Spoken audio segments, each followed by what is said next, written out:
Hello दोस्तों, तो मैं आज फिर से एक इम्पॉर्टेंट क्वेश्चन लेकर आ गया हूँ जो कि कक्षा 10 गणित का है। और दोस्तों यह क्वेश्चन बहुत ही इम्पॉर्टेंट है। आपको यह क्वेश्चन किसी न किसी सेट में देखने को ज़रूर मिलेगा और यह क्वेश्चन 6 नंबर का है। तो आइए क्वेश्चन को हम सॉल्व करते हैं बिना देरी किए। सबसे पहले हम क्वेश्चन को पढ़ते हैं कि 5 वर्ष पूर्व नूरी की आयु सोनू की आयु की 3 गुनी थी। 10 वर्ष पश्चात नूरी की आयु सोनू की आयु की 2 गुनी हो जाएगी। नूरी और सोनू की आयु कितनी है? यानी हमें नूरी और सोनू की आयु निकालनी है। तो सबसे पहले हम क्या करेंगे दोस्तों, देखिए आप ध्यान से बस देखते जाइए, मैं स्टेप बाय स्टेप लिखते जा रहा हूँ।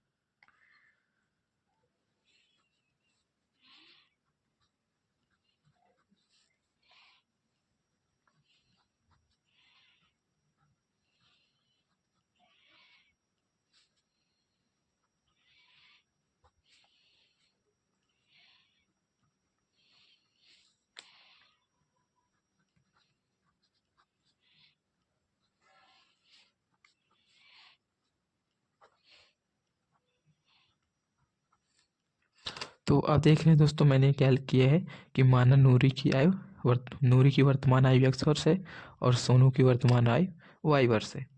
तो अब प्रश्नानुसार देखिए क्या है कि 5 वर्ष पश्चात, यानी मैं लिखता हूँ 5 वर्ष पूर्व है, सॉरी 5 वर्ष पूर्व। तो 5 वर्ष पूर्व क्या है दोस्तों, देखिए 5 वर्ष पूर्व यानी हमें क्या करना है कि नूरी की आयु में से 5 वर्ष घटा लेना है और बराबर कर देना है। और उसके बाद सोनू की आयु में से भी 5 वर्ष हमें माइनस कर लेना है। ये तो हमें प्रश्न के अनुसार दिया है कि 5 वर्ष पूर्व, यानी मैंने 5 वर्ष पूर्व दोनों की आयु को घटा दिया है। अब क्या कह रहा है कि नूरी की आयु सोनू की आयु की 2 गुनी थी, यानी 5 वर्ष पहले इसकी जो आयु थी इसके आयु से 2 गुनी थी।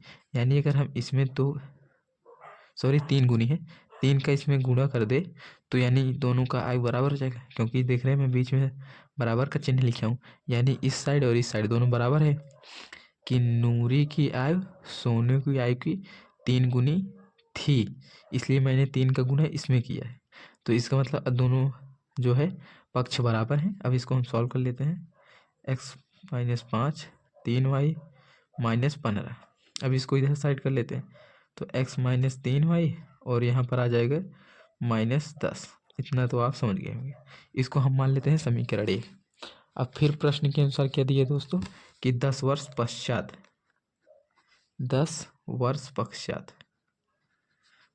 अब देखिए 10 वर्ष पश्चात क्या दिए दोस्तों, दिया है कि सबसे पहले 10 वर्ष पश्चात यानी 10 का हमें दोनों में ऐड कर देना है। अब फिर समझिए, आप एक बात याद रखिए दोस्तों, जब भी आप इस ऐसे क्वेश्चन को सॉल्व कीजिए तो हमेशा ध्यान रखिए आपको इस साइड यानी दाहिने साइड, हमेशा दाहिने साइड ही गुणा करना है, ठीक है। अब बाएं साइड गुणा नहीं, अगर आप बाएं साइड करना चाहते हैं तो भाग कीजिए और दाहिने साइड हमेशा गुणा कीजिए, आपका क्वेश्चन कभी भी गलत नहीं होगा, ठीक है। तो ये हो गया। अब कह रहा है कि 10 वर्ष पश्चात नूरी की आयु सोनू की आयु की 2 गुनी हो जाएगी, यानी इसकी आयु का 2 गुना, ठीक है। तो इसकी आयु का 2 गुना ये हो जाएगा, तो हम दोनों को बराबर कर दिए। अब इसको भी सॉल्व कर लेते हैं। तो x plus 10 equal to 2y plus 20y, sorry 20 से। तो अब हम फिर इसको सॉल्व कर लेते हैं तो आ जाएगा हमारा 10। इतना गया, इसको हम समीकरण 2 मानते हैं। अब हम समीकरण 1 और 2 को सॉल्व करेंगे। तो आप एक क्वेश्चन विलोपन भी पढ़े होंगे, तो उसी के हिसाब से हम करेंगे कि समीकरण एक माइनस, देख रहे हैं आप, मैं बीच में माइनस, नहीं तो ऐसा कीजिए समीकरण 1 हुआ, नहीं तो समझ नहीं आएगा। समीकरण 1 हुआ समीकरण 2 को घटाने पर, तो हम ये क्या कर रहे हैं, दोनों को घटा दे रहे हैं। तो सबसे पहले मैं समीकरण 1 लिख लेता हूँ, फिर क्या करेंगे समीकरण 2 लिख देते हैं। इतना हो गया। अब घटाने वाला यानी चिन्ह हमारा परिवर्तन हो जाएगा, ठीक है। अब देखिए ये तो कट जाएगा, यहाँ आ जाएगा -y, यहाँ -20, यानी y इक्वल टू हमारा क्या आ गया 20। ये आ गया y का मान, y इक्वल टू 20। आप देख सकते हैं y का मान हमारा 20 आ गया दोस्तों। अब हम क्या करेंगे कि y का मान जो है समीकरण हम चाहे 1 में रख दें चाहे 2 में रखें, आपका जिसका मन करे। तो हम लिख दे रहे हैं यहाँ पर समीकरण 1 से, समीकरण 1 से, समीकरण 1 से x का मान क्या आएगा दोस्तों? देखिए समीकरण 1 यहाँ पर है, ऊपर है, देखिए चाहे आप यहाँ पर ही देख लीजिए, ये हमारा समीकरण 1 है। तो इसमें हम क्या करेंगे, 20 रख देंगे। तो इसको हम इस साइड कर दिए, ठीक है, इसको इस साइड, तो -10 और +3 का गुणा 20 में करेंगे 60। तो x का मान हमारा कितना आ गया? 50। तो हमारा x का मान 50, y का मान 20। तो आप ऊपर ले जाइए, देखिए यहाँ पर प्रश्न के हिसाब से इसका मतलब हमारा कितना आ गया कि नूरी का वर्तमान आयु कितना है? 50 वर्ष। और हमारा ये कितना है? सोनू की आयु 20 वर्ष। अब आप इसको अगर मतलब आपको लगता है कि आपको क्वेश्चन गलत हो रहा है तो आप इसको चेक कर सकते हैं। देखिए प्रश्न के अनुसार क्या दिया है कि नूरी की आयु सोनू की आयु की 3 गुनी है, ठीक है, 5 वर्ष पूर्व, यानी 5 वर्ष पहले।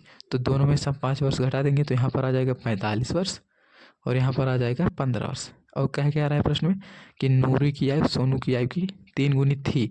तो आप देख रहे हैं कि अगर हम 15 में 3 का गुना करेंगे तो हमारा 45 आएगा, यानी हमारा क्वेश्चन सही है। यानी सोनू की आयु की नूरी जो है 3 गुनी थी। अब अगला हम प्रूव कर लेते हैं। क्या दिया है कि 10 वर्ष पश्चात, यानी 10 वर्ष बाद। तो 10 वर्ष बाद मतलब 60 वर्ष और 30 वर्ष, ठीक है। तो 60 मतलब 10 वर्ष पश्चात नूरू की आयु सोनू की आयु की 2 गुनी हो जाएगी। तो आप देख सकते हैं 30 दूनी 60, ठीक है, 30 दूनी 60, यानी हमारा क्वेश्चन क्या है? एकदम राइट है। तो आई होप दोस्तों समझ में आया होगा। कोई डाउट हो तो कमेंट कीजिए और चैनल पर नए हैं तो चैनल को सब्सक्राइब कीजिए।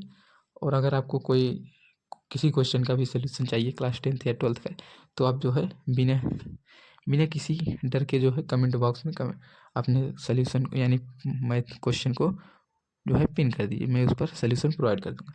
तो मिलते हैं किसी नेक्स्ट वीडियो में, तब तक आप क्वेश्चन को सॉल्व कर लीजिए।